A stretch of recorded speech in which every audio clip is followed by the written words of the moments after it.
Hello and welcome back to A Better World. This is your host Mitchell J. Rabin, and I'm very glad you're joining us again today.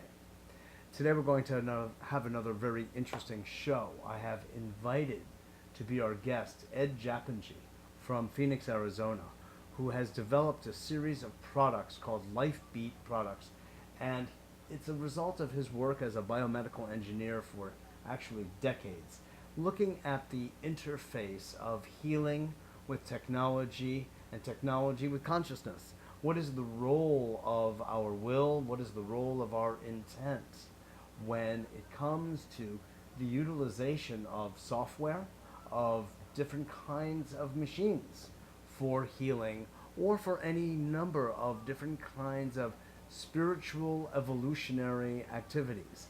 And that's really the subject of today's show, because this is a domain that is not well known, but becoming more so.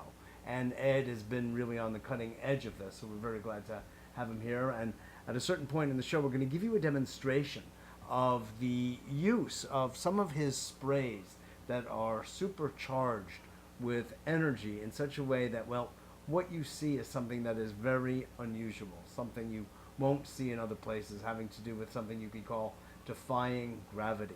So with that, Ed, glad to have you on the show. Pleasure to be with you again, Mitchell. It's a pleasure. Good. So what is it that brought you into this field in the very first place? And then we'll go from there. What inspired you? It's primarily my curiosity on how originally was with homeopathy, and how that played a role, and how you were able to take a minute amount of either a plant, a mineral, or an animal, and then have that completely get rid of a disease or an emotional condition or a psychological condition, and that intrigued me. Yeah. So. Where in the less you have of a substance actually increases its potency. Exactly. I mean, where do you get that inverse relationship in nature, typically?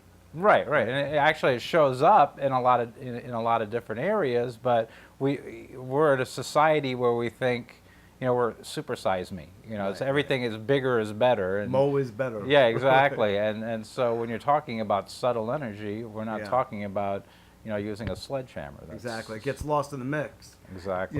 If you look at our regular conventional medicine, they've got like the scalpels ready and heavy duty drugs at hand. Exactly. Ready to exactly. dose somebody. But that's it. Exactly. We kind of treat, even from the medical industry, we're looking at our body like a car. A machine, right? Yeah, your car, your kidney's not working. Let's find you an OEM replacement kidney.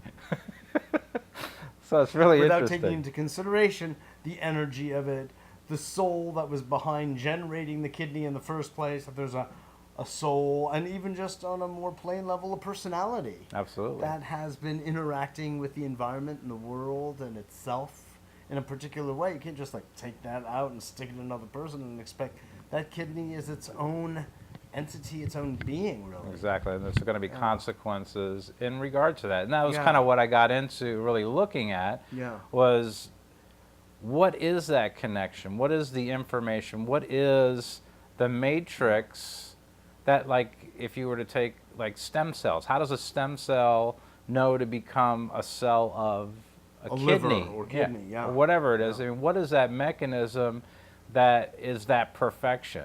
Because I heard this term once, that the perfection, or what was it? The perfection of imperfection is absolute perfection. And it's very interesting, because that's kind of how that's, here we are in a technological age where we can't make as much as an eyelash, and yet the human body is capable of doing things way beyond anything that technology has been able to emulate. Exactly.